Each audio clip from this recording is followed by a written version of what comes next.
Bom dia, pessoal. Vamos de BTC na manhã dessa super quarta-feira, 20 de setembro, agora na Espanha, 10 horas e 41 minutos. No Brasil são 5 e 41 da manhã. Gente, o que está segurando a BTC é a base da nuvem aqui no diário. A gente deu uma testada na base da nuvem para incursionar para dentro da nuvem ontem, cuja máxima bateu 27.483. Hoje a máxima ficou em 27.388, justamente porque a base da nuvem está recuando. A primeira tentativa de transpassar de baixo para cima a nuvem sempre falha. A partir da segunda, da terceira, é que o ativo consegue incursionar para dentro da nuvem, justamente porque tem muitas ordens de venda nesse patamar da base da nuvem.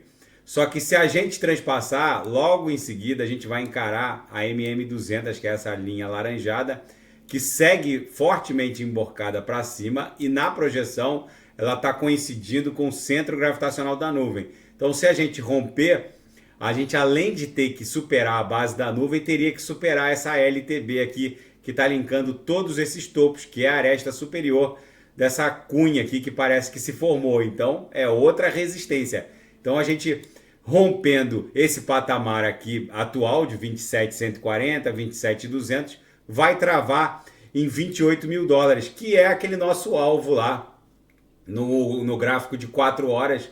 Aqui, deixa eu botar no gráfico de 4 horas, aquelas nossas 5 ondas, 1, 2, 3, 4, 5, que seria essa região de extrema sobrevenda aqui, a upper da banda de VWAP semanal. Agora eu vou pular do gráfico de 4 horas ancorado pela banda de VWAP semanal para o gráfico semanal em si, que também está ostentando uma bela resistência imposta pela upper da banda de VWAP anual, que é essa banda esverdeada aqui, ó. Isso aqui foi a banda de VWAP anual de 2022. Aqui é a banda de VWAP anual de 2023. Vocês vejam que a upper está segurando o preço, só que isso aqui fatalmente vai se desdobrar. Vou até despoluir aqui, ó. Isso aqui fatalmente vai se desdobrar numa pernada impulsiva que vai levar a BTC para estressar a aresta superior dessa cunha aqui, da canaleta virtual de alta, melhor falando, que ela está desenhando, ó. Vocês vejam que a gente vai buscar algo em torno de 40 mil dólares. Essa pernada corretiva da BTC coincidiu com a pernada impulsiva do DXY no semanal. E o DXY agora está pipocando, vem decisão da taxa básica de juros hoje. Isso aqui vai ficar volátil daqui a pouco. É super quarta-feira, já eu vou falar disso. Se o Fed pausar o rally de aumentos, vocês podem ter certeza que o tombo vai ser forte aqui para o DXY. Se o Fed promover mais um aumento de 0,25, mas sinalizar que alcançou o target final nesse rally brutal de aumento na taxa básica de juros, o dólar também vai te sentir. E outra, o dólar está absolutamente sobrecomprado. Ele precisa aliviar aqui o RSI estocástico. É por isso que a BTC vai acabar promovendo uma pernada impulsiva, justamente porque ela guarda uma relação movimentacional de inversão com o DXY. O DXY vai cair até porque os bancos centrais que emitem as outras divisas, que compõem essa cesta de divisas que formam o DXY, que ele mede a força do dólar contra uma cesta de divisas, também estão reagindo, justamente porque o dólar se valorizou muito contra euros, francos suíços, libras esterlinas, e é preciso aliviar. Então tem muita coisa acontecendo. Hoje o mercado vai ficar volátil ali no horário da divulgação da reunião do Fed. Vamos acompanhar. Eu vou acompanhar aqui no canal. No intraday a BTC está desenhando uma verdadeira reguinha. Isso aqui é um verdadeiro silêncio que precede um grande esporro. Basicamente, depois da madrugada, depois que estressou a upper aqui na madrugada, fizemos a máxima em 27.388, voltou para a VWAP e só transita pela banda inferior da banda de VWAP. Deu um toquinho aqui na Lower, voltou para a VWAP e agora, obviamente, vai ficar ali no patamar da própria VWAP no intraday até o horário da reunião do Fed, que vai divulgar a nova taxa básica de juros nos Estados Unidos. Já eu vou falar disso. Na seara fática, a USDC, a Circle, emitiu uma stablecoin no ecossistema Polkadot. É o SDC rodando no ecossistema Polkadot. É boa notícia para o ecossistema. Não só a Polkadot, mas a rede Canário, a Kusama. E o protocolo DeFi Balancer foi hackeado, sofreu um ataque de front-end ou phishing, como alguns preferem chamar. Os devs da Balancer pediram, instaram os usuários a não usarem a plataforma baseada na rede Ethereum. Eles reportaram perdas de $240 mil, mas internautas afirmam que o address do hacker já está com mais de $1 milhão. A Balance está caindo ligeiramente, 1,88. Esse valor não é capaz de comprometer o protocolo, um hack de até $1 milhão. Vamos ver como vai se desdobrar. O ataque de phishing é um ataque complicado, porque os hackers imitam o front-end da plataforma e aí os incautos acabam conectando a carteira com um protocolo malicioso, que foi o que aconteceu. E o governo norte-americano mandou para blacklist mais de 1.000 public addresses de BTC.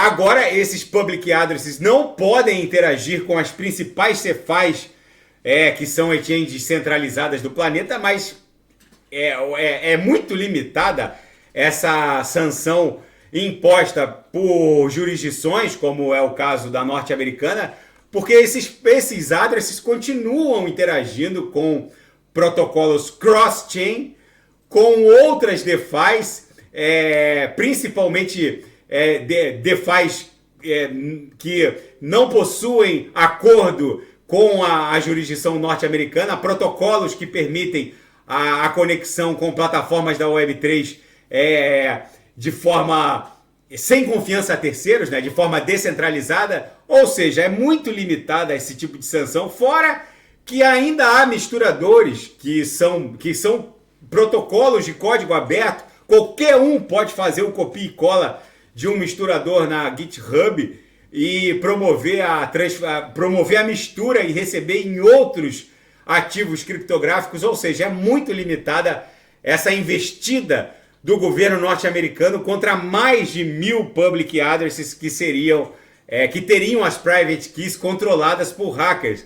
Enfim, o mundo cripto ainda não é passível de sanção direta pelas jurisdições. Enfim, na seara geopolítica e finanças internacionais, 4 coisas a serem observadas na reunião de hoje do Fed, que provavelmente vai ou impor uma pausa no rally, que vai ser provavelmente o target final da taxa básica de juros, mesmo que eles venham com o discursismo lá do mestre dos magos da Caverna do Dragão, dizendo que as circunstâncias poderão eventualmente impor novos aumentos. A proximidade com a eleição presidencial impõe a entrega da tal cesta de bondades. Mas mesmo que eles aumentem 0,25, todos os analistas dão conta de que será o último aumento. Hoje a taxa está em um patamar entre 5,25 e 5,5. Se houver um novo aumento, vai ficar entre 5,5 e 5,75. Ou seja, provavelmente será o último aumento. O que é preciso saber hoje dessa reunião do Fed? O discurso é mais importante que a decisão em si. É preciso saber se o Fed vai manter a projeção de 4 cortes da taxa básica para 2024. E outra, é preciso saber quantos membros do board do Fed acreditam que o Fed atingiu o platô, pivotou ali e atingiu o target final nesse rally de aumento da taxa básica. É preciso saber se o Fed vai mudar as previsões macroeconômicas já prognosticadas nas reuniões anteriores. E o principal é a projeção do Fed para a taxa neutra. Qual é a taxa neutra? A taxa neutra é o target para uma eventual redução. A taxa em que o Fed acredita que seria o piso, que dali não poderia baixar. Enfim, tem uma série de coisas a ponderar, principalmente no discurso que vem após a reunião. E depois, lá na frente, a ata que vai ser divulgada, que não vai ser hoje. E a queda inesperada da inflação no Reino Unido abre perspectiva na pausa desse rally de aumento na taxa básica de juros. E uma reportagem muito interessante aqui no Daily Recon. Essa reportagem dá conta, o jornalista James Rickards, ele dá conta de que a Terceira Guerra Mundial está se aproximando rapidamente, ninguém está avaliando o nível de escalada desse conflito, que escalou bastante. A entrega pelos Estados Unidos e outros membros da OTAN, segundo essa reportagem aqui no Daily Reckoning, dá conta de que as forças armadas dos membros da OTAN e do próprio Pentágono seguem entregando armamento de última geração, incluindo baterias antiaéreas Patriot, lançadores de precisão HIMARS, drones, tanques Leopard, tanques Challenger, veículos de combate Bradley, mísseis de cruzeiro Storm Shadow. Tudo isso exigiria uma resposta à altura da Rússia, que ainda não aconteceu. A Rússia diz que vai responder usando o artefato, que pode responder usando o artefato, o único artefato que seria passível de uso somente para a proteção da Federação Russa, que seria o artefato nuclear. A Rússia vem respondendo com um aumento de tropas na Ucrânia, já passa de 500 mil o número de combatentes russos nesse conflito. O perigo da escalada é que um lado tem um artefato nuclear, o outro lado que trava um combate por procuração através da Ucrânia, que seria a OTAN, também tem o artefato nuclear. Uma rápida olhada pelo Mar Negro, que é o cenário, que é o teatro principal do palco dessa guerra. O Mar Negro é cercado por Turquia, Bulgária, Romênia, Ucrânia, Rússia e Geórgia. A Rússia e a Ucrânia são os principais combatentes até agora. A Geórgia está sob o domínio russo. A Turquia, Romênia e Bulgária são todos membros da OTAN. Nem todos os membros da OTAN vão adotar o mesmo discurso do comando da OTAN. Mas o fato é que essa guerra não tem sinais de que vá desescalar tão cedo. E um elemento chave nesse conflito é a China, que parece que está pendendo para o lado russo. Gente, o que essa reportagem dá conta é de que quem piscar primeiro vai apertar o tal botão do artefato nuclear. E essa guerra, muito provavelmente, se não houver uma alteração dramática no quadro em que ela está se desdobrando, ela vai facilmente eclodir numa terceira guerra mundial nuclear. Alguns elementos estão sendo acrescentados a esse tempero que está com cara, jeito e muito provavelmente pode escalar para um conflito nuclear, que é a África. O conflito no Níger se espalhou para o Mali e o fato é que se o Níger não entregar o urânio de que a França precisa, é muito fácil aquela crise na África se expandir para esse conflito russo-ucraniano e fazer o mundo eclodir numa terceira guerra mundial. Vamos ver como tudo isso vai se desdobrar. Para o mundo cripto, isso é bom. Para o mundo, para o planeta, uma terceira guerra mundial nuclear, obviamente, não é bom, justamente porque vai impor um gasto completamente bizarro pelos orçamentos ocidentais. O mundo vai, obviamente, colapsar. É muitíssimo provável que, eclodindo uma terceira guerra mundial, a BTC avance para cima de 100 mil dólares facilmente e encoste até em $1 milhão. A BTC aqui no diário está sentindo o peso resistencial da base da nuvem. Isso aqui facilmente pode explodir para a congestão subsequente, que está lá entre 29 e 31.804, formar uma bela onda 2 e numa onda 3 buscar os cumes da congestão anterior, que seria algo ali próximo de $32 mil. Na projeção, a nebulosidade está perdendo bastante espessura avermelhada, o que pode gerar uma bela nuvem esverdeada. Daqui a pouco eu volto, vou fazer Polkadot, Kusama, Binance Coin, que tem muita gente pedindo, End, e quem quiser sugerir alguma análise é só colocar nas mensagens abaixo. Até daqui a pouco, grande abraço.